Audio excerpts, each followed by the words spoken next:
అమెరికాలో ఉన్న మన ఇండియన్ స్టూడెంట్స్కి ఎప్పుడు కూడా చెప్తూనే ఉంటాం, జాగ్రత్తగా ఉండండి, వాటర్ ఫాల్స్ దగ్గరికి వెళ్ళొద్దు, డ్రైవింగ్ చేసేటప్పుడు కూడా చాలా స్లోగా వెళ్ళండి, అక్కడ రూల్స్ అన్నీ పాటించండి, యాక్సిడెంట్లు జరుగుతూ ఉంటాయని ఇలా మనం ఎప్పుడూ చెప్తూ ఉంటాం. అలాగే తల్లిదండ్రులు కూడా ఎప్పటికప్పుడు ప్రతిరోజు పిల్లలతో మాట్లాడుతూ ఉంటారు, జాగ్రత్తలు చెప్తూనే ఉంటారు. అయినా కూడా ఎన్నో సంఘటనలు జరిగాయి. ఎంతోమంది మన ఇండియన్ స్టూడెంట్లు అక్కడ ప్రాణాలు పోగొట్టుకున్న వాళ్ళు ఉన్నారు. ఎక్కువగా ఈ యాక్సిడెంట్లలోనూ వాటర్ ఫాల్స్ దగ్గరికి వెళ్ళి అక్కడున్న రిజర్వాయర్లో, లేకుల్లో పాపం మునిగి చనిపోయిన వాళ్ళని చూసాం. నిన్న హైదరాబాద్కి చెందిన అనురూప్ రెడ్డి కోడూరు అనే ఒక అబ్బాయి 3 ప్రాణాలను కాపాడి అబ్బాయి లేక్లో ఆ చేపల వలలో చిక్కుకొని పాపం ప్రాణాలు కోల్పోయాడు. ఎంత బాధాకరం అండి. ఈ రోజున అబ్బాయిని హీరో అని అంటున్నారు, కానీ ఆ తల్లిదండ్రులు కడుపుకోతని ఎవరు తీర్చగలరు చెప్పండి.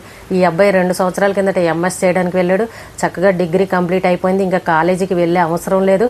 అలాగే మెల్లగా పార్ట్ టైం జాబ్ చేసుకుంటూ చదువు కంప్లీట్ చేశాడు. అయితే ఇంకా ఆనందం, ఆ సంతోషంలో డిగ్రీ కంప్లీట్ అయింది కదా, మనం అందరం పార్టీ చేసుకుందామని 6 స్నేహితులు కలిసి ఒక లేక్ దగ్గరికి వెళ్ళారంట. టెక్సాస్ లూసియానా దగ్గర ఉన్న ఒక రిజర్వాయర్ దగ్గరికి వెళ్ళి అక్కడ చేపలు పట్టుకుంటూ సరదాగా గడుపుదాము, అక్కడే ఫుడ్ వండుకొని ఏదో ఎంజాయ్ చేద్దామని అన్నట్టు 6 ఫ్రెండ్స్ కలిసి ఆ రిజర్వాయర్ దగ్గరికి వెళ్ళి చక్కగా చేపలు పట్టుకుంటూ ఉన్నారంట. అయితే 3 విద్యార్థులు పాపం ఆ చేపలు పట్టే క్రమంలో ఆ నీళ్ళలో పడి మునిగిపోతుంటే ఈ అబ్బాయి వెళ్ళి పాపం అందులోకి దూకి ఆ 3 ప్రాణాలని కాపాడి ఒడ్డు మీదకి తీసుకొచ్చాడు. అయితే ఈ అబ్బాయికి అక్కడ చేపల వల్ల ఏదైతే ఉందో, వీళ్ళు చేపలు పట్టడానికి వేసిన వైరు కాలుకు చుట్టుకుపోయి ఈ అబ్బాయి ఆ నీళ్ళలోకి వెళ్ళి మునిగిపోయి ప్రాణాలు కోల్పోయాడు. పాపం చూడండి, తన స్నేహితులు 3 ప్రాణాలు కాపాడి ఈ అబ్బాయి చనిపోవడం అని అంటే ఎంత బాధాకరం అండి. ఈ 2 సంవత్సరాలుగా కాలేజీకి వెళ్తూ పార్ట్ టైం జాబ్ చేసుకుంటూ పాపం అలాగా చదువుకుంటున్నాడు. కుటుంబానికి అండగా ఉండాలి, ఎలా అయినా సరే అమెరికాలో ఒక మంచి సాఫ్ట్వేర్ ఉద్యోగం కొట్టాలన్న కలతోటి ఉన్నాడు. అలాంటి అబ్బాయికి పాపం నిన్న ఈ పార్టీ చేసుకుందామని వెళ్ళి పాపం ప్రాణాలు కోల్పోవడం అని అంటే ఎంత బాధాకరం అండి. మగపిల్లలు కుదురుగా ఉండరండి, తిడితే తిట్టారని అంటారు కానీ ఇలాంటి సమయంలో తిట్టకూడదని అంటారు. కానీ ఈ మగపిల్లలకి ఎన్నిసార్లు చెప్పినా సరే ఫ్రెండ్స్ అంటూ, పార్టీలను అంటూ, పబ్బులను అంటూ, అక్కడికి వెళ్దాం, ఇక్కడికి వెళ్దాం, అది చూసొద్దాం, ఇది చూసొద్దామని మంచు కొండల్లోకి అంటూ ఇలా ఎక్కడికో చోటకి విహారయాత్రలకు అంటూ వెళ్తుంటారు. ఫ్రెండ్స్ గ్రూపులుగా వెళ్తూ ఉంటారు. అక్కడ పోనీ వెళ్ళిన వాళ్ళు సరిగ్గా చూసుకుని తిన్నగా వస్తారా అంటే అది కూడా రారు. వీళ్ళకి ఏదో అన్నీ తెలిసినట్టు ఆ లేకుల్లోకి దిగడం, ఈత రాపోయినా సరే అందులోకి వెళ్ళడం, ఏంటో చూసొద్దామని వెళ్ళడం, ఇలాంటి కోతి చేష్టలన్నీ చేస్తుంటారండి. అయితే నిన్న పార్టీ చేసుకుందామని వెళ్ళిన వాళ్ళు ఆ చేపలు పట్టడం ఇవన్నీ ఎందుకండి? చక్కగా వెళ్ళి అక్కడ కూర్చుని మాట్లాడుకుంటూ సరదాగా గడిపి ఎంజాయ్ చేసి వస్తే అయిపోను కదా. ఆ నీళ్ళల్లో అంటే కొంతమందికి ఈత వచ్చు, కొంతమందికి ఈత రాదు. ఇప్పుడు చూడండి, 3 స్నేహితులు ఆ రకంగా నీళ్ళల్లో పడి మునిగిపోయారనంటే వీళ్ళు ఏదో సరదాగా దిగుదామని వెళ్ళారో, మొత్తానికి అక్కడ లోతు తెలియక మరి మునిగిపోయారో అర్థం కావట్లేదు. కానీ పాపం ఈ అబ్బాయి అయితే వాళ్ళని కాపాడగలిగాడు, కానీ తన ప్రాణాలను మాత్రం కాపాడుకోలేకపోయాడు. అంత బాధగా అనిపిస్తుంది, కోపం కూడా వస్తుంది. అసలు ఎందుకు వెళ్ళాలి వీళ్ళు అక్కడికి? ఏ కాలేజ్ అయిపోతే ఇంట్లో కుదురుగా ఉండలేరా? పోనీ ఇంట్లో కూర్చుని ఆ పార్టీలు ఏదో చక్కగా ఏ నాన్ వెజ్లో ఏవో వండుకుని ఇంట్లోనే సరదాగా గడపచ్చు కదా అని ఇప్పుడు అందరికీ కూడా కోపం వస్తుంది. ఇంట్లో వాళ్ళ కుటుంబ సభ్యులు, వాళ్ళ బంధువులు కూడా అంటారు, ఎందుకు వీడు పిచ్చి పని చేశాడే, ఇంట్లో కాలేజ్ అయిపోయినంత మాత్రాన్ని ఇలా షికారులు తిరగాలని. ఎందుకంటే ఆ బాధ, ఆ ఆక్రోశం, ఆ కోపం. ఇప్పుడు చేతికి అందిన పిల్లాడు ఈ రకంగా అయిపోయాడనంటే ఏ తల్లిదండ్రులకి కోపం, బాధ రాకుండా ఉంటుంది చెప్పండి. మనం ఇదొక్క సంఘటనే చూస్తున్నామా? ఎంతమంది పిల్లలు పాపం చిన్న వయసులోనే యాక్సిడెంట్లు జరిగి వాటర్ ఫాల్స్లో మునిగిపోయి ఇలా మంచు దగ్గరికి అక్కడికి వెళ్ళి జారిపోయి ఎంతమంది ప్రాణాలు కోల్పోయారండి. లక్షలు అప్పులు చేసుకొని పాపం బాగా చదువుకుందాం, మంచి ఉద్యోగాన్ని కొట్టి తల్లిదండ్రులకి అండగా నిలబడదాం, 1 రూపాయి సంపాదించుకుందామన్న ఎన్నో ఆశలు పెట్టుకుని వెళ్ళిన పిల్లలు ఈ రకంగా శవాల మాదిరిగా వస్తుంటే ఏ తల్లిదండ్రులకి బాధ ఉండదు.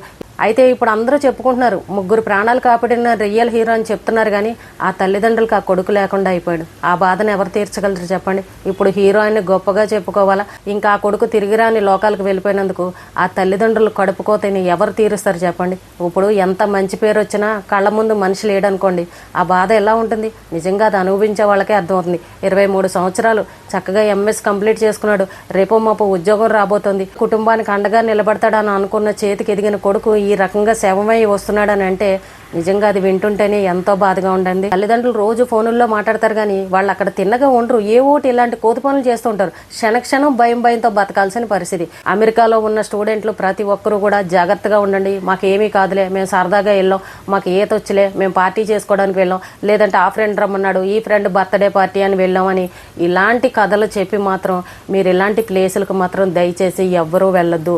మీ మీద ఎన్నో ఆశలు పెట్టుకుని మీ తల్లిదండ్రులు ఎదురు చూస్తూ ఉంటారు, మీకు అక్కడ చిన్న జ్వరం వచ్చినా చిన్న దెబ్బ తగిలినా ఈ రోజు లేవలేదమ్మా తలనొప్పిగా ఉందని చెప్పినా సరే ఇక్కడ తల్లిదండ్రులు అల్లాడిపోతారు. అయ్యో పిల్లాడు తిన్నాడా, లేచాడా, ఏం వండుకున్నాడో, ఒక బెళ్ళేసుకున్నాడా, లేస్తున్నాడా, తలనొప్పి తగ్గిందా, జ్వరం తగ్గిందా, వాడికి చేసి పెట్టేవాళ్ళు లేరని తల్లిదండ్రులు నిజంగా కంటి మీద నిద్ర లేకుండా పాపం వాళ్ళ గురించి ఆలోచిస్తూ ఉంటారు. మరి అలాంటి పిల్లలు ఆ క్షణం వరకు మాట్లాడిన వాళ్ళు ఒక్కసారిగా ఇలాంటి వార్త వింటే అసలు ఆ తల్లిదండ్రుల గుండె ఎలా కొట్టుకుంటుంది చెప్పండి. అప్పటి వరకు మాట్లాడిన కొడుకు ఒక్కసారిగా ఫోన్ వచ్చి అమ్మ మీ కొడుకు ఇలా అయ్యాడు, ఇలా చనిపోయాడు, పార్టీ కోసమని వెళ్ళి చేపలు పడుతూ ఇలా మునిగిపోయాడని ఎవరైనా ఫోన్ చేసి చెప్పారనంటే అసలు ఆ తల్లిదండ్రుల మనసు ఏమైపోవాలి చెప్పండి. ఆ వార్త విని ఎంత గుండె పగిలేలాగా ఏడుస్తారు.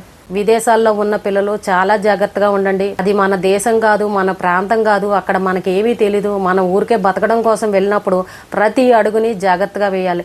మనం ఏదో ఎంజాయ్ చేద్దాంలే, మన అందరూ వాళ్ళు రమ్మన్నారు వీళ్ళు రమ్మన్నారు మనం పార్టీ చేసుకుందాం ఎంజాయ్ చేద్దామని వెళ్ళారనంటే ఇలా ఏదైనా ప్రాణాల మీదకి తెచ్చుకున్నారనంటే ఆ బాధ ఎవరికి చెప్పండి.